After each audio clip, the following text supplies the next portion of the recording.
Assalamualaikum warahmatullahi wabarakatuh. Perkenalkan, nama saya Anissa Naila Iza dengan G00240552 dari kelompok B8. Nah, kali ini saya akan menjelaskan tentang laporan anatomi pada blok 1.3 ini.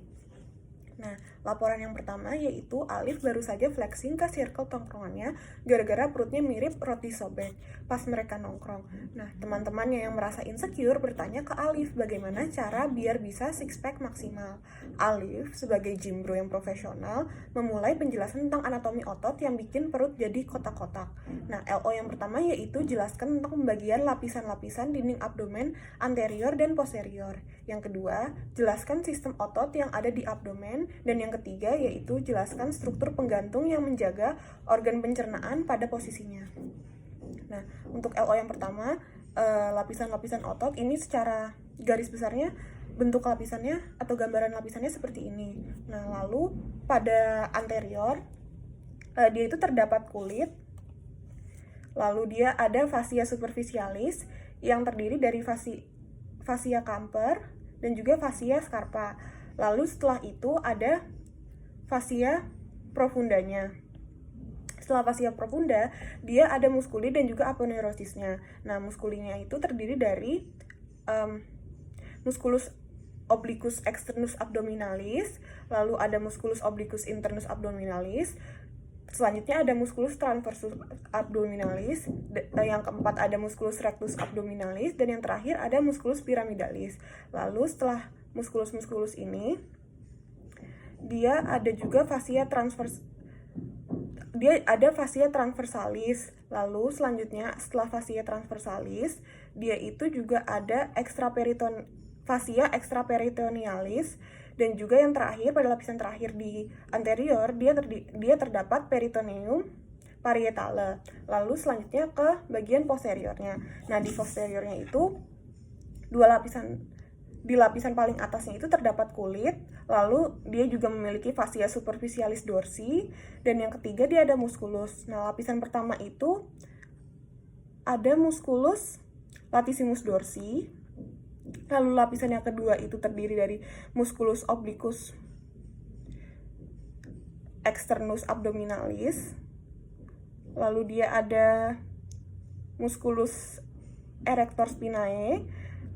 Di lapisan kedua juga memiliki musculus longissimus dorsi dan juga musculus serratus posterior inferior.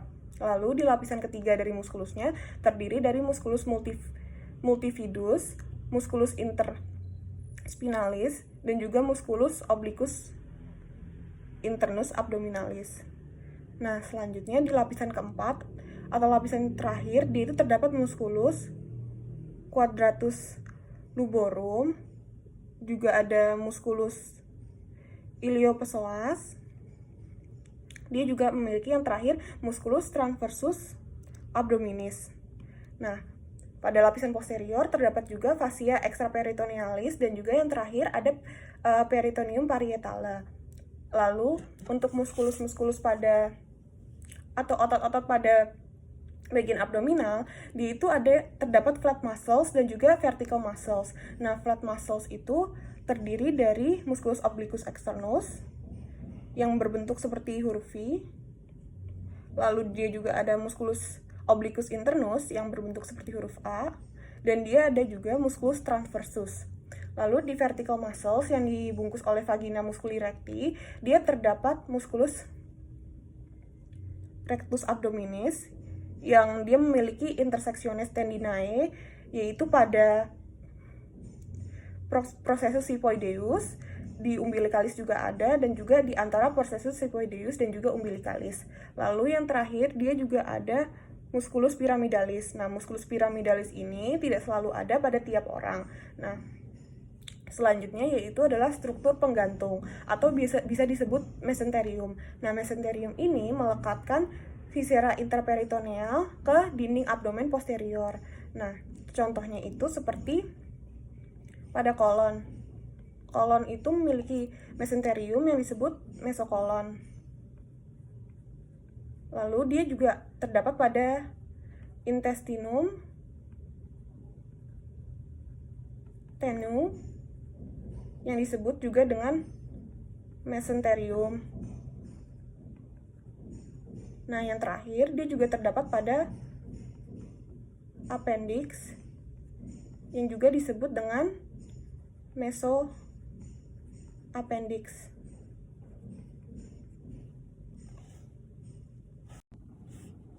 Lanjut kepada laporan yang kedua, yaitu Randy adalah seorang mahasiswa yang sangat gemar menghadiri acara makan bersama, terutama di restoran dengan konsep all you can eat. Namun, pada suatu kesempatan, Randy merasa tidak nyaman karena cepat merasa kenyang padahal baru saja memulai makannya.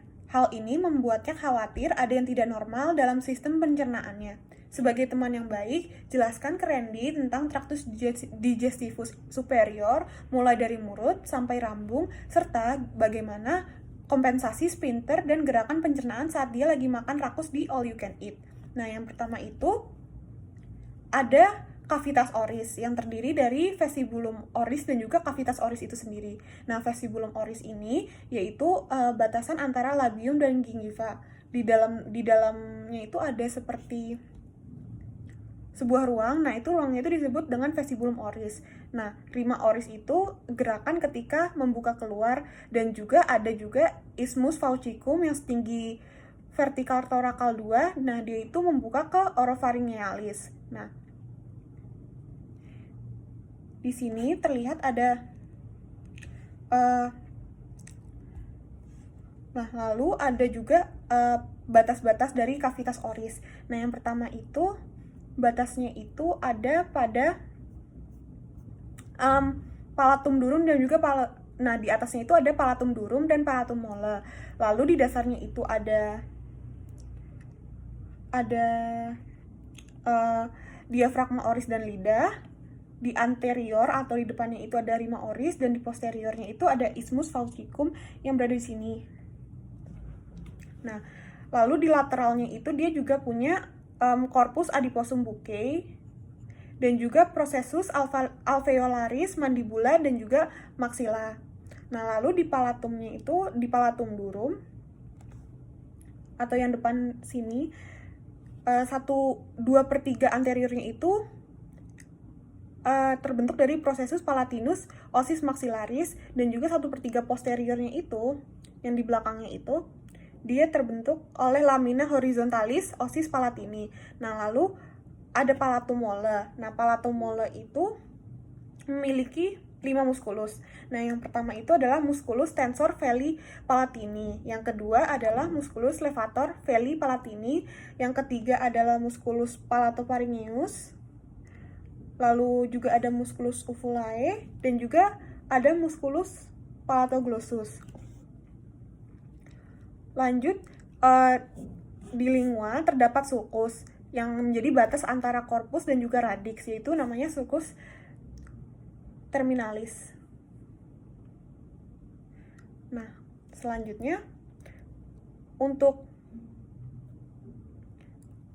inervasinya di 2/3 anterior, dia itu untuk yang umumnya diinervasi oleh nervus 5 cabang 3 atau bisa disebut dengan nervus mandibularis. Lalu untuk inervasi khusus seperti perasa, dia diinervasi oleh nervus ke-7 atau bisa disebut juga dengan nervus facialis. Nah, 1/3 posteriornya itu umum maupun khususnya itu sama-sama diinervasi oleh nervus ke-9 atau yang bisa disebut dengan glossopharyngeus. Nah, selanjutnya itu dia lingua memiliki muskuli. Ada muskuli ekstrinsik dan juga intrinsik. Nah, untuk muskuli pada ekstrinsik dari lingua itu terdapat ada musculus styloglossus, ada musculus hyoglossus, ada musculus palatoglossus, dan juga ada musculus genioglossus. Nah, untuk yang musculus intrinsiknya, dia memiliki musculus longitudinalis superior et inferior. Lalu dia juga mempunyai musculus transversus dan juga musculus verticalis linguae. Nah, selanjutnya di orofaring dan juga esofagus. Nah, sebelum ke esofagus, makanan itu masuk melalui orofaring dan dan orofaring dihubungkan dengan kavitas oris melalui isthmus faucium yang setinggi, dan juga orofaring itu setinggi VC 2 sampai 3. Lalu sebelum masuk ke orofaring, di mulut itu terdapat yang namanya annulus Waldeyer. Nah, di annulus Waldeyer ini dia memiliki batas-batas seperti di kranialnya itu dia ada adenoid, lalu di lateralnya itu dia ada tonsil palatina, di kranialnya itu dia ada adenoid, di lateralnya ada tonsil palatina, terus lalu dia juga ada di kaudalnya dia ada tonsilla lingualis, dan juga dia juga ada tonsilla tubalnya. Nah, selanjutnya di esofagus dia memiliki angustia. Yang di superior itu, angustia di superior dia itu tinggi VC6. Nah, untuk angustia yang berada di media dia itu tinggi VTH 4 atau 5. Nah, yang terakhir di inferior dia memiliki angustia tinggi VTH 10. Nah, esofagus juga memiliki 3 pars, yaitu pars cervicalis setinggi VC6 sampai VTH 1. Yang kedua adalah pars thoracalis setinggi VTH 1 sampai 10. Dan yang terakhir ada pars abdominalis setinggi VTH 10 sampai 11. Nah, esofagus ini terletak di posterior dari trakea. Nah, selanjutnya adalah gaster. Nah, gaster itu memiliki 5 bagian. Yang pertama ada kardia, lalu yang kedua ada fundus, yang ketiga ada korpus, dan juga dia punya pilorik antrum maupun pilorik kanal. Nah, jadi pada dekat dengan bagian kardia dari gaster itu dia memiliki diafragma dan juga sistem lower esophageal sphincter. Nah, dia itu akan, kalau misalnya ada makanan masuk, dia akan menutup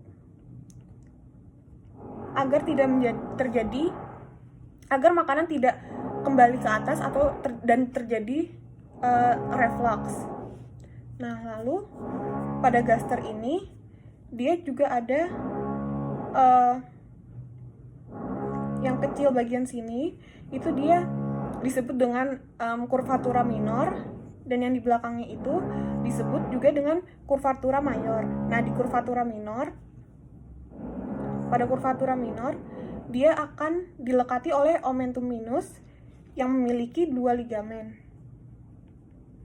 yaitu ligamentum gastrohepatica dan juga ligamentum hepatoduodenale. Lalu pada omentum majus yang akan melekat di sini, dia memiliki 4 ligamen. Yang pertama adalah ligamen gastroprenica. Yang kedua adalah ligamen gastrosplenica. Lalu yang ketiga ada ligamen gastrocolica, dan yang terakhir ada ligamen splenorenale. Lanjut kepada duodenum. Nah, duodenum itu memiliki 4 pars. Yang pertama adalah pars superior setinggi VTH 12 sampai VL1. Lalu ada pars descendens setinggi VL1 sampai VL3. Lalu dia juga memiliki bagian inferior setinggi VL3 dan juga memiliki pars ascendens setinggi VL2 hingga VL3. Nah, margo medialis dari duodenum itu sebagai muara dari ductus choledochus dan juga ductus pancreaticus Wirsunghi. Nah, tonjolannya itu ini ductus pancreaticusnya dan juga ini ductus choledochusnya. Nah, untuk ductus choledochus dan juga ductus pancreaticus yang Wirsunghi, dia akan bermuara ke tonjolan yang dinamakan papilla duodeni mayor. Lalu yang kedua ada muara dari ductus pancreaticus Santorini. Nah, dia itu bermuara pada tonjolan yang disebut papilla duodeni minor.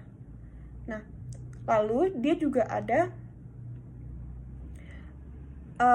ampulla vateri. Nah, ampulla vateri ini nanti dia akan dia itu memiliki muskulus yang namanya musculus sphincter Oddi yang berisi musculus sphincter